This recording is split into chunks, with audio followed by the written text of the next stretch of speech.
Bismillahirrahmanirrahim. Assalamualaikum warahmatullahi wabarakatuh. Bagaimana kabarnya Bapak Ibu semua? Semoga kita dalam keadaan sehat walafiat ya.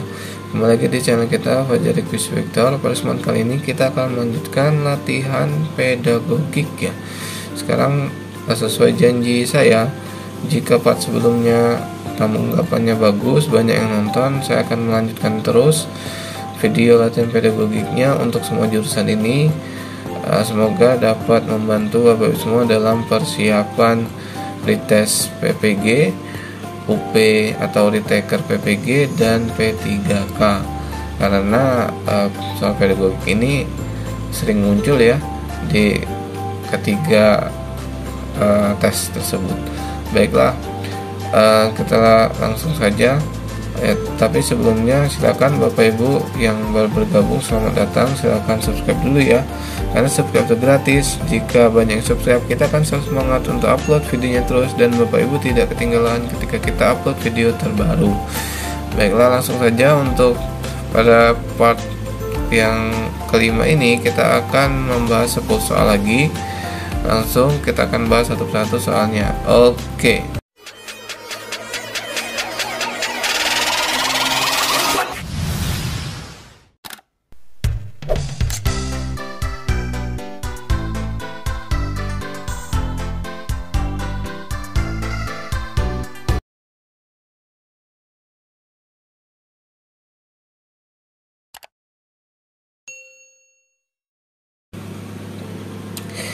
Baiklah, untuk nomor 41 atau soal yang pertama, saya bacakan dulu. Guru profesional dituntut memahami karakteristik peserta didiknya agar dapat mencapai hasil yang optimal. Hal ini merupakan implementasi dari A. Kompetensi kepribadian, B. Kompetensi profesional, C. Kompetensi pedagogik, D. Kompetensi sosial, dan E. Kompetensi akademik. Di sini jawabannya, karena di sini karakteristik peserta didik agar dapat mencapai hasil yang optimal, itu menurut saya jawabannya adalah pedagogik ya.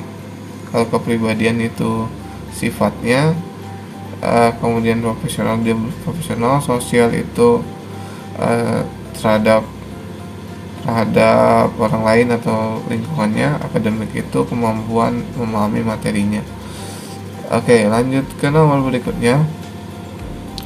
Salah satu kegiatan guru untuk mengetahui tingkatan penguasaan kompetensi prasyarat peserta didiknya adalah A. Melatih siswa mengerjakan soal ujian, B. Mengidentifikasi siswa yang mampu berbahasa Inggris, C. Melakukan kegiatan pretest, D. Melakukan post-test, E. Melakukan ulangan harian dadakan atau spontanitas.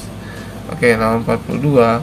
Di sini jawabannya adalah kalau kompetensi prasyarat untuk mengetahui tingkatan kompetensi prasyarat itu adalah yang pretest ya. Pretest ini kemampuan awal sebelum kita melakukan pembelajaran.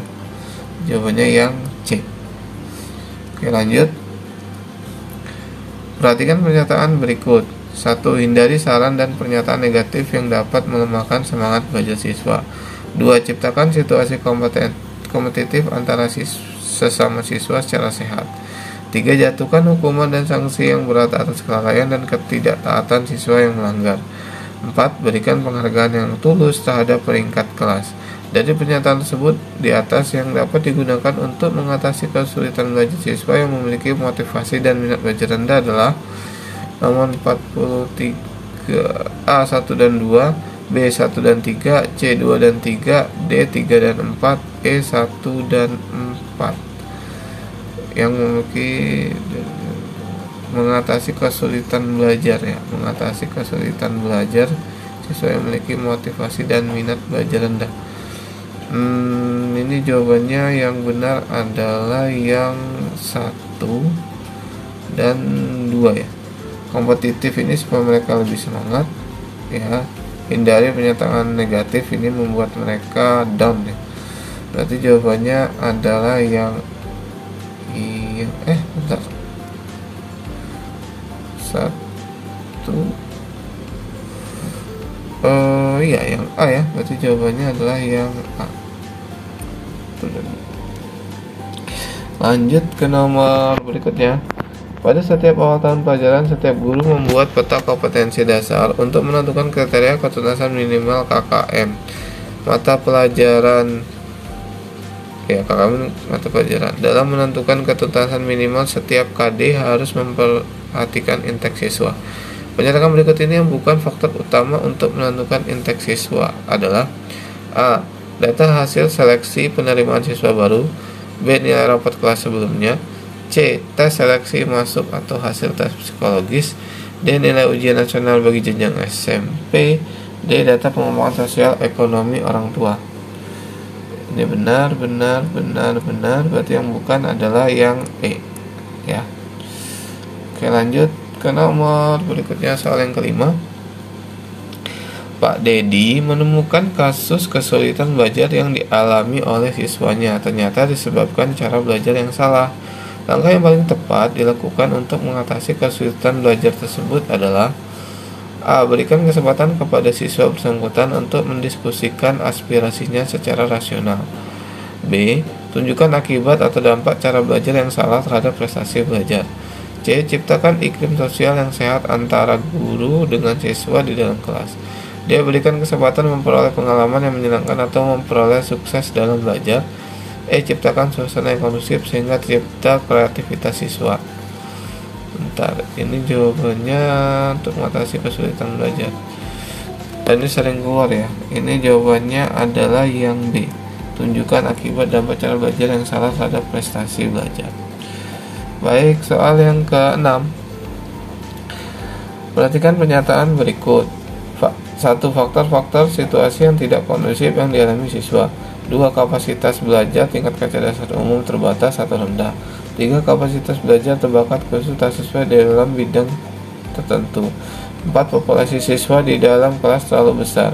Pernyataan di atas yang merupakan faktor penyebab kesulitan belajar yang bersumber dari dalam diri siswa adalah pernyataan bersumber dari dalam diri. Dari dalam diri itu yang nomor 2. Ya, bakatnya juga. Berarti jawabannya yang C ya. Jawabannya yang C. Oke. Kita lanjut nomor berikutnya. Agar peserta didik dapat mengembangkan potensi sesuai bakat dan minat, maka sekolah dalam memfasilitasi pengembangan diri melalui kegiatan ekstrakurikuler. Kegiatan tersebut harus memiliki fungsi: A. Penyaluran pengembangan edukatif, rekreatif, dan religius. B. Penyaluran pengembangan edukatif, rekreatif, kreatif, prestasi. C. Penyaluran pengembangan edukatif, rekreatif, kreatif, prestasi, dan ekonomis. D. Prestasi rekreatif, edukatif, dan produktif. E. Prestasi pengembangan edukatif dan ekonomis. Di sini jawabannya ada yang penyaluran pengembangan edukatif, rekreatif, kreatif, dan prestasi ya. Oke ya Bapak ya, ini menurut saya tuh jawabannya adalah yang B. Kalau Ibu punya jawaban lain silakan komentar saja di bawah ya, karena kita di sini sama-sama belajar. Oke, lanjut ke nomor berikutnya, soal ke-8. Agar potensi peserta didik dapat berkembang secara optimal, maka dalam kegiatan pengembangan diri dapat difasilitasi melalui bimbingan konseling dan kegiatan ekstrakurikuler. Dalam KTSP, kegiatan pengembangan diri yang diampu melalui bimbingan konseling meliputi 4 hal, ialah A. Layanan pribadi sosial belajar dan intelijensi. B. Layanan pribadi sosial karir dan intelijensi. C. Layanan pribadi sosial karir dan belajar. D. Layanan pribadi sosial intelijensi dan belajar. E. Layanan sosial karir intelijensi dan belajar. Ya, yang C ya, pribadi sosial karir dan belajar. Oke, nomor soal ke-9. Pembelajaran bermakna memerlukan usaha yang sungguh-sungguh dari siswa untuk menghubungkan konsep baru dengan konsep relevan yang telah dimiliki sebelumnya. Usaha guru untuk mengetahui konsep awal yang dimiliki siswa dengan biasanya dengan saya baca dulu. A. Siklus belajar. B. Peta konsep. C. Pembelajaran konsep. D. Struktur kognitif. E. Pemrosesan informasi. Yang benar adalah yang peta konsep ya. Kita dengan peta konsep itu dapat mengetahui konsep awalnya ya. Baik, soal yang terakhir. Manakah di antara pernyataan berikut yang tidak sesuai dengan model konstruktivis dalam mengajar? A. Menyiapkan benda-benda nyata untuk dimanfaatkan siswa belajar. B. Mengajarkan siswa untuk saling berinteraksi. C. Membiasakan siswa berpikir dengan cara mereka sendiri. D. Memberi tugas siswa untuk menghafal konsep tertentu. E. Menjelaskan suatu konsep secara detail. Konstruktivis ini membangun kerangka berpikir ya. Yang tidak sesuai itu adalah yang D, hanya memberi tugas menghafal saja. Oke, baiklah, sampai di sini dulu Bapak Ibu 10 soal pedagogik di part kelima. Semoga bermanfaat untuk Bapak Ibu semua dalam mempersiapkan diri supaya bisa mengerjakan tesnya ya. Baiklah,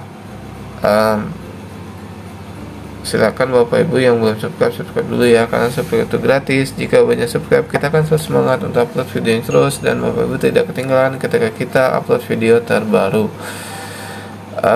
Seperti biasa, sesuai janji, jika part kelima ini bagus juga tanggapannya ya, maka nanti saya akan melanjutkan sampai part ke-6 dan part selanjutnya terus, karena soal pedagogik saya lumayan banyak ya, ada ratusan lebih.